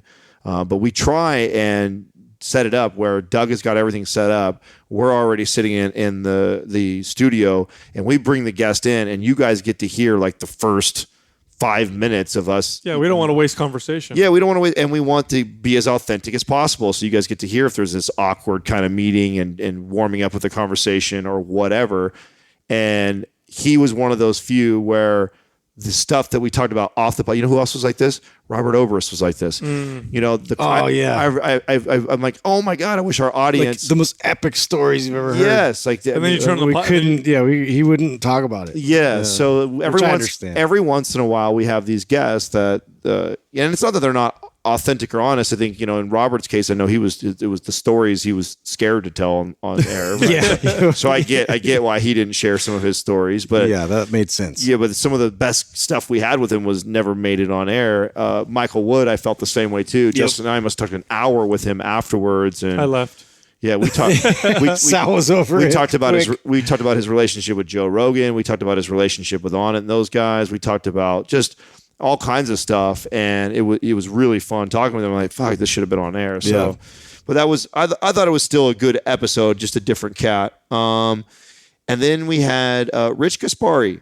This was one of Sal's. Rich Gaspari was a top bodybuilder in the 80s and early 90s. Also owned one of the larger supplement companies of I'd say the early 2000s. He was the one selling the designer steroids before they became illegal. He was one of the first guys to do that. He created Super Pump 250, which is like one of the first pre-workouts to really, I mean, the way he marketed was just brilliant. So I thought, let's have him on the show. And I thought it was a good episode. We talked about business and whatnot. I don't think it was a spectacular episode, but I thought we had a good conversation. So I enjoyed it. Yeah, I think he had some nostalgia there, right? Mm-hmm. Like from back in the day, just bringing them on. So it's interesting to talk to these kinds of guys. I don't think, it was quite as entertaining as it could have been, but there's definitely a lot of material there that was great to cover, and just like he kind of pioneered a lot of directions in terms of the supplement industry. And like sort of wedged his impression in that space for sure. I liked him. I was interested in the conversation. I didn't feel like it was a great one, and not by any means because of him or the stuff we talked about. There wasn't a lot. There wasn't. I feel like it lacked either an incredible story or lacked incredible information or something. Yeah, we kind of just got facts. Like nothing, and I think because of the people that we were having around that time, I think it was kind of cool to tie that all in. And I know that ties in a lot of stuff that Sal talks about on the show. So I thought it was neat for those reasons, like for those that have been listening for a long time and have heard Sal reference like certain supplements and his brand and things like that. So that was kind of neat. But in the last couple of months, it was probably one of my least favorite. Here was probably the scariest thing that we did. And that was when we decided to touch another third rail and have a conversation with Chloe Johnson and Bennett Casper, the transgenders. Yeah. That's right. The transgender athletes. I was excited about that interview, actually. Yeah, this all happened. So the way this all happened for the audience who's not familiar, we did a podcast that was one of our Q&A episodes, and in the beginning of it, I brought up an article like I often do. It's, did you guys check this out? There was an athlete in New Zealand, weightlifter who is breaking records, but the kicker is she's transgender. She used to be a male weightlifter, and then transitioned to female, and now is breaking records as a female weightlifter. And so we had this whole discussion about whether or not she has an unfair advantage. And we all agree that, yes, you have an unfair advantage if you transition from male to female, especially post-puberty. Like you've already had all the benefits of male hormones, and you get muscle fiber hyperplasia, you get bigger bones, and that all doesn't completely reverse just because you go on hormone therapy and transition to be a female. And we're very honest that was our opinion, and we aired that and talked, and we didn't hear much from it from our audience. It was controversial, but I don't think we're very open, cool people. We weren't being we don't hate on anybody. We're just saying, hey, physically speaking, we think there's an advantage in this circumstance. And I got an email or I got a message from the Out Foundation, which is an organization that is works with the LGBT community, and what they try to do, and I think this is awesome, is they try to get more of them involved in fitness and health and make it more accessible to all of them, because they view fitness and health as a very body positive thing, and as something that can benefit people who may be challenged from either coming out of the closet or who are transgender. And I fully agree. I think exercise, we know study after study shows that exercise positively influences your mental space as much as it influences your physical space, and everybody should work out. So I thought that was awesome. They reached out to me and they're like, hey, we heard your episode and we disagree with you. We think that there is no advantage for transgender athletes. And I said, I disagree. I said, I think in a particular circumstance, like if a male transitions to female, especially after they went through puberty, I said, I think there's a clear advantage. And I was very clear. I said, look, private organizations, they can let whoever they want compete. So I don't think there should be laws against it, but it's just my opinion. And they said, well, what if we had someone come on your show to talk about all this? And I thought, this would be brilliant. Yes. Yeah. I said, I would love. Yeah, let's do this. I said, I would love if you could send me send me a transgender athlete that can talk about this. And they said, we can do even better. We'll send you two. We'll send you a male and a female transgender athlete, and then you guys can have your debate or discussion on that. And I said, look, we'll be totally respectful. I want them to change my mind, but I don't think they will. I know fitness. I know the human body. I said, but I think it'll be a good conversation. And you know what? It was a great conversation. It was very interesting. It was very, very interesting. Yeah. Yeah, and it was interesting to see kind of how the conversation like navigated, and once they started to feel more comfortable. I know it's Bennett, right? It was Chloe and Bennett. Yes. So it was interesting to see when Bennett really started to get involved in the conversation where that started to go. There were certain things that Bennett said that I was totally against. Like everything he must have said, cisgender white males are the cause of everything. Yeah. Several times in there, and at one point I think Adam's like, no, that's not. We're not going to go there. Yeah, I was saying, So that was a scary one for me because I know it's a sensitive topic, and I knew I had to go in there being because I know me with soft gloves. Yeah, right. And so I was really careful. Like there'd be things that would be said, and I'm like, fuck it, I don't want to jump all over this already, right? I don't want it to turn into that. Like this is supposed to be a healthy conversation, but Bennett was saying several things that I'm like, I just don't agree with that. And then finally I was like, no, I don't agree with that. You're, white privilege. And Adam's like sitting there, and Adam is, white, but has none of the privilege of being no white. Story of privilege. Yeah, growing up. I don't need to go into it. People know my views on all that segmenting people and giving them value because of their skin color or whatever, which is ironic coming from people who are trying to make everybody blind to race and sex and all that stuff. Right. So that part was a little frustrating. Yeah. But at the end of it, we were all cool. Everybody respected the fact that because we still disagreed. At the very end of it, we didn't agree that there wasn't that it was all. Yeah, fair. no, I thought it was a very healthy discussion. I actually really liked Chloe. I thought Chloe was great. Yeah, I thought Chloe was really cool. I actually felt she was a lot more open minded. I felt Bennett came there to argue. Had a chip on his shoulder. He's a lawyer. Yeah. And that's his background. And they had an opposing view to ours. And so I felt that apprehension when they first walked in. Well, I felt like he came in and saw three dudes looking the way we did, and he's like, I'm going to attack. Yeah. You know what I mean? I need to be the aggressive here. But at the end of it, I think they both realized like, no, we're cool.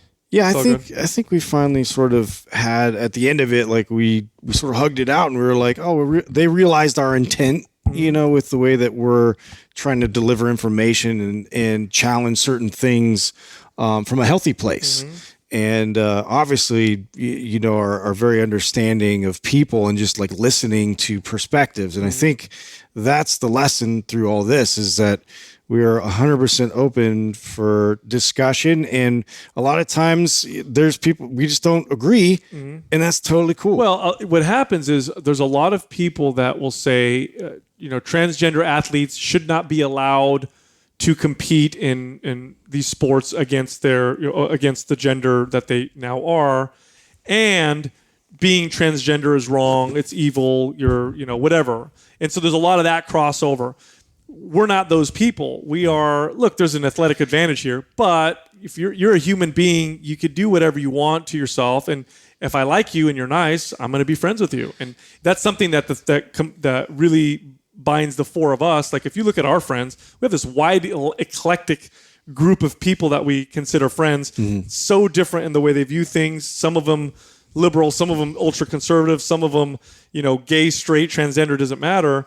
And so I think once they realize that, they're not those kind of people. They're and then it turned out okay. Yeah, no. Then the next one, probably one of my personal favorites, was Paul Fabritz, who is PJ Performance. Yeah, his PJ Performance is somebody who I followed on Instagram back when he had just a few hundred followers. And I remember at that time, the reason why I was even looking at this stuff, I was getting back to playing basketball. I believe I was in a men's league. And I was looking for good content. Again, looking for people that were providing good science-based, performance-based stuff specific to basketball. And he was like the only guy I had literally found. And I began following right away. And he was pretty small at that time. And I would be communicating with him and saying, hey, great post, and like commenting on his stuff. And this was before the podcast even got going. And then the podcast kept going. And I remember telling you guys about him, like, dude, and I know I got you onto following him, right? Yeah, Justin? you turned me on to his stuff like real early, and I was immediately a fan of what he was putting out and his content and information. Because you got to realize too that on the sports performance end, are just as many shenanigans and gimmicks and ways to sell people how to train specifically for their sport just to get your money. And that it's just riddled with that. And so to have somebody that has a real science approach, that has really put in his own personal research, it was refreshing to talk to. Yeah, I didn't know him at all until, we scheduled him to be on the show. And then I saw his social media and stuff, and I was really impressed with the stuff that he was communicating. And I could see that he was, I consider myself a good trainer, but 99% of my experience is working with the average person. Here's a guy that works with elite athletes, and he's one of the best. And to have him come in and talk and say things that I agree with made me feel good about what a trainer I am, because I respected the shit. Oh, he totally affirmed a lot of my beliefs, your beliefs. It was great. Yeah, so to hear someone that I really respect, like, okay, this guy's a badass athletic trainer, like on another level that I'm nowhere near, and now he's saying some of the stuff that we've communicated on the show. I'm like, fuck yeah, I felt good about that. Yeah, no, it was a treat. I was not expecting, and I wasn't sure of how he would be on the podcast, because he really wasn't in the podcast circuit. I never really heard him talk for long, extended periods of time. A lot of the stuff I got was just on his Instagram videos, really. Yeah, little clips of him providing information, but just what he was writing and the clips that he was sharing and the way he was breaking down the science to what he was showing, I was already interested enough that I wanted to talk to this guy. And then we met, and then absolutely hit it He was off. great on the podcast. Great storyteller. He's natural. Yes, natural. No, and I thought, what a cool person. I mean, this is Harden's freaking guy. You know what I'm saying? Like, how cool is that? James Harden, MVP of the league, and we got to talk to his athletic coach, or his guy who's teaching him all his skill stuff and improving his vertical. So that was a treat and a half. This one was cool. We could talk about how we actually met him. Hunter McIntyre. Oh yeah, yeah. That guy's a character. That guy man. belongs in some kind of entertainment. Yeah. I mean, he's we met him the first time at the Tahoe Podcast Hard event. We had all of our podcasting friends there, and it was the last day that we were there. We threw our big party for everybody. Great event, and in walks in Hunter he was like wearing a big American flag shirt with He had a cowboy hat with like American flag shirt with his sleeves cut off. Yeah, super loud, super boisterous, but not. I thought at first when he walked in, loud and boisterous. I'm like, oh, I thought I wasn't going to like him. Yeah, Oh I'm my like, god, yeah. Me too. I'm like, we're gonna have to kick I someone thought he was out. gonna be this like aggressive guy, like at the bar, where you're just like, dude, this guy, we got to get rid of this Yeah, guy. no, super cool No, guy. he was super cool. Very entertaining, very, very charismatic, and a very, very cool guy. So we're like, you need to come on our show, dude. He definitely needs to be a pro wrestler.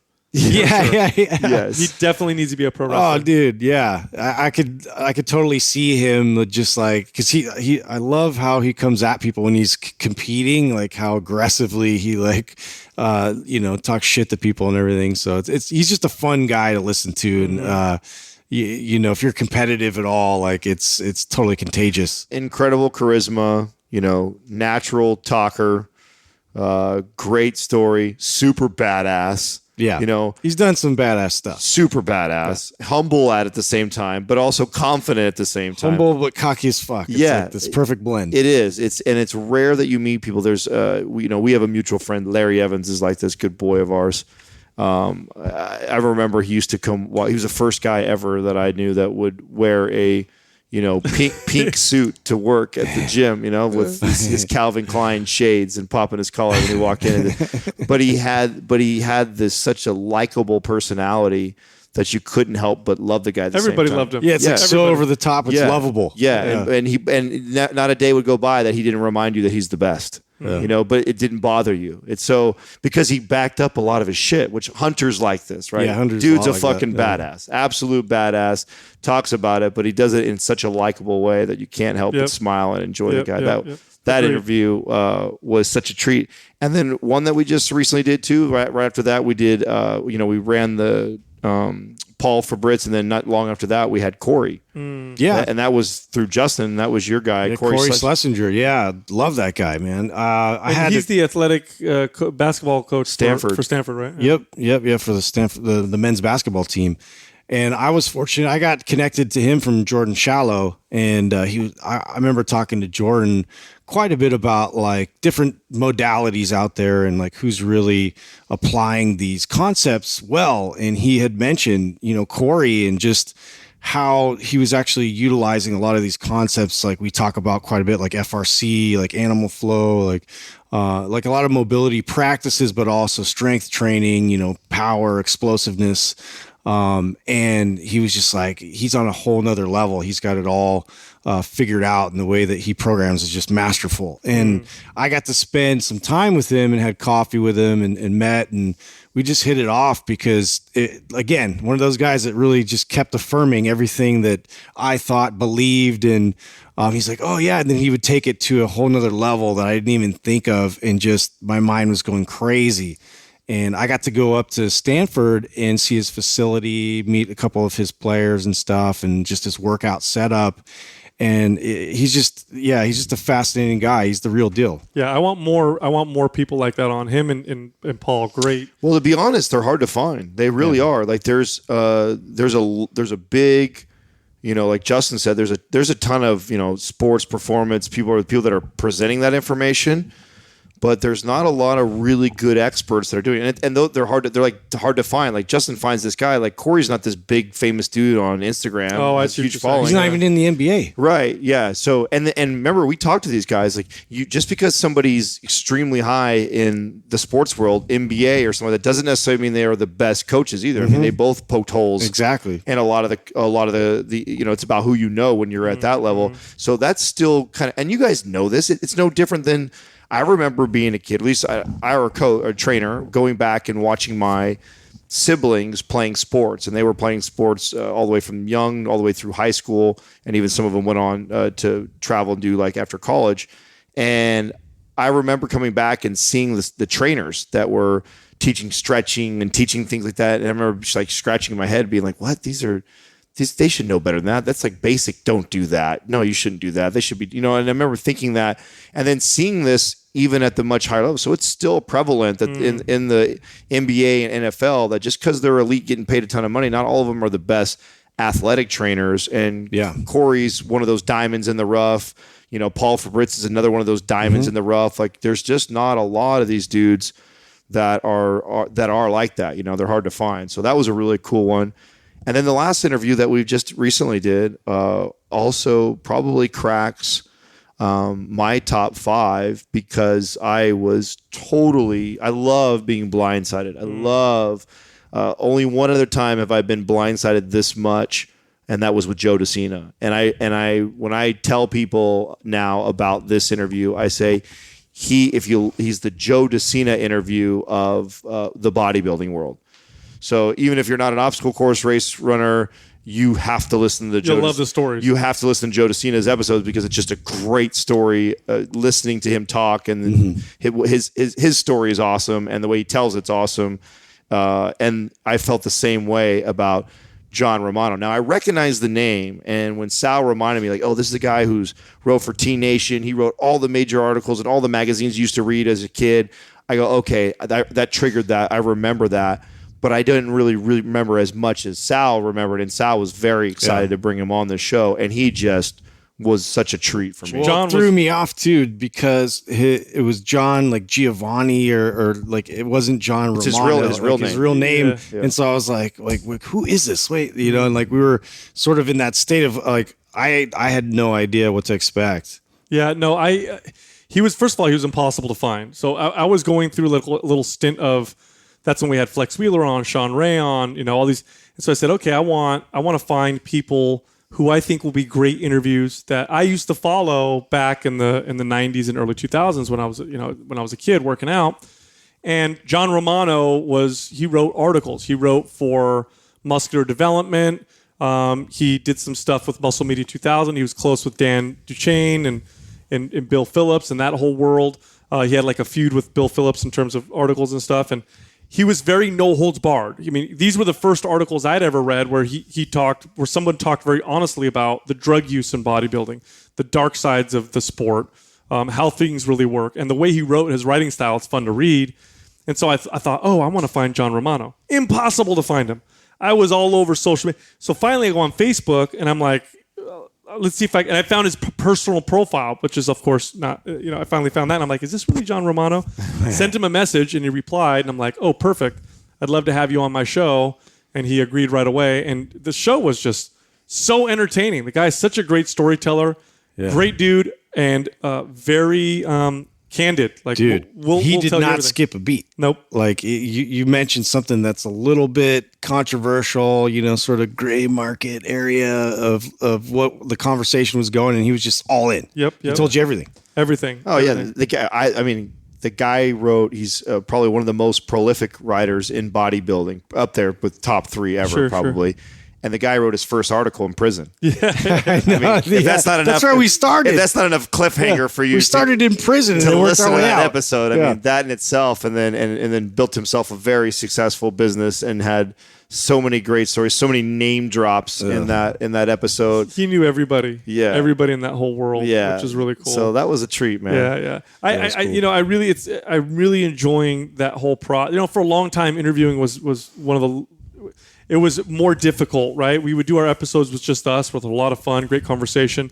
The interview process, it was hard to include people into that chemistry, and it's starting to happen now. And it's funny, as you go down this list and they become more and more recent, it's more and more episodes that are like that where we're having a lot of fun. So I'm really looking forward to interviewing more amazing people for the years to come. Yeah, no, I agree. Yeah. Well, we're very transparent on this podcast, and one of the things that we kind of had to do to build it up and to keep it going was, when we do a podcast with another podcast, there's the most carryover into the business, right? So if we just interview, for example, John Romano is not going to make us any more money. Like we don't really see a flux in the business when a great. He's not going to introduce us to a bunch of people who've never heard us. Right. The guy has a very small social following. He's not really big on podcasts. So it's not, the business is not going to feel it financially is what I'm saying. Right. Even though it creates a ton of value for the audience. Right. And when we were first getting going, and especially last year and the year before, we had to collaborate with a minimum of like 6 to 8 podcasts a month to keep filling the top of the funnel, so we could make enough revenue to pay everybody and keep growing the business.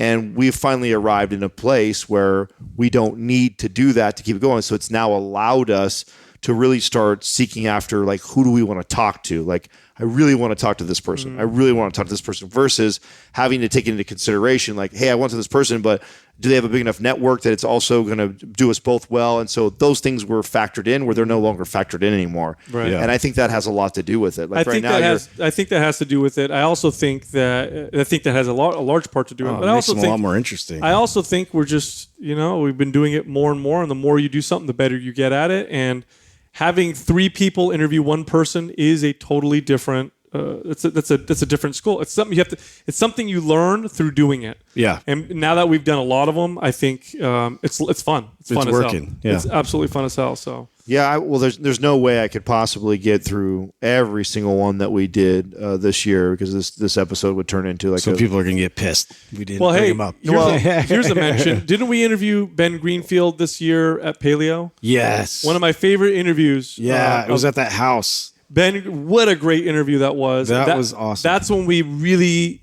I feel like we really connected with Ben and got the real Ben all the way through. You know what I mean? That's when I really, really, really liked him. We reached a new level with him on that was a podcast. great interview. Well, that was actually up there with my top interviews we'd ever done. We touched some serious third rails. Then we asked some of his personal and spiritual beliefs, and got into his family life, got real personal with him on that podcast, and it was very comfortable. We were all sitting on the couch together and kind of hanging out. Had a great time. Yeah, that was. We had a good one with Paul Check there too. Yeah, I think that was my favorite one with him there. We had him again recently, but I think I liked even more the one we did in. I think you're right too, Justin. Yeah. I think Austin. that, and I didn't bring that up just because we have podcasted with both those guys the year Multiple before, times, so they yeah. weren't. I try to cover all the new. I mean, we we saw a lot of people this year that we'd also seen the year before, but I wanted to make sure I went through all the the first timers that we in our first impressions. Well, of them. this next year is one of it's exciting for me. It's one of the most exciting times that we've been doing this, to look and see the kind of growth that we're experiencing. It, the direction we're moving, the amount of people now that we're able to touch and communicate to. It's very exciting. Looking back at this last year now we're heading into the end of 2018. I would say this was one of the more transformative years that of the 4 years that we've been, just incredibly transformative, and it's setting us up for what our purpose is. What we think our purpose is, which is really change people's minds about fitness and health, or to take this industry and move it in a direction where it can really become the answer to some of the health problems that we're seeing in modern societies. And this is the year that set it up. I believe that. I think this year was the year of building the team and acquiring the tools. And I think that we've acquired the tools, and I think we've built the team. And 2019 will be about applying that, and will be about our people. I think those things is what will drive 2019 into being the scaffolding and the framework is there now. Yeah. I think that we've definitely done our due diligence in building all of those pieces, and I feel like it's just now it's going to start getting even more fun from here. Yeah, I think so too. It's also cool to just continue to, for us in our relationship, we're really becoming, like brothers, and that happened pretty early on, but it just continues to solidify as we continue working together, and it's pretty cool. It's cool looking forward, because I've never done anything where I'm even more excited as this continues to go along, which is very strange, because I was so fucking excited when it first started. And to see it go along and become more and more excited is pretty wild. Yeah. It's a pretty wild feeling. Yeah. Anyway, so look, if you want to check out some of the information that we like to give people for free that's very valuable, go to mindpumpfree.com. We have a bunch of free guides on there. One of the more popular ones recently is a guide for new personal trainers, teaching them how to build their business. Prospecting is covered, how to get a certification or which ones to get is covered, how to sell personal training is covered, how to schedule your pricing is covered. It's a free guide, but we have a lot of other guides on there as well. Just go check them out, mindpumpfree.com. Thank you for listening to Mind Pump. If your goal is to build and shape your body, dramatically improve your health and energy, and maximize your overall performance, check out our discounted RGB Super Bundle at mindpumpmedia.com. The RGB Super Bundle includes MAPS Anabolic, MAPS Performance, and MAPS Aesthetic. 9 months of phased expert exercise programming designed by Sal, Adam, and Justin to systematically transform the way your body looks, feels, and performs. With detailed workout blueprints and over 200 videos, the RGB Super Bundle is like having Sal, Adam, and Justin as your own personal trainers, but at a fraction of the price. The RGB Super Bundle has a full 30-day money-back guarantee, and you can get it now plus other valuable free resources at mindpumpmedia.com. If you enjoy this show, please share the love by leaving us a 5-star rating and review on iTunes, and by introducing Mind Pump to your friends and family. We thank you for your support, and until next time, this is Mind Pump.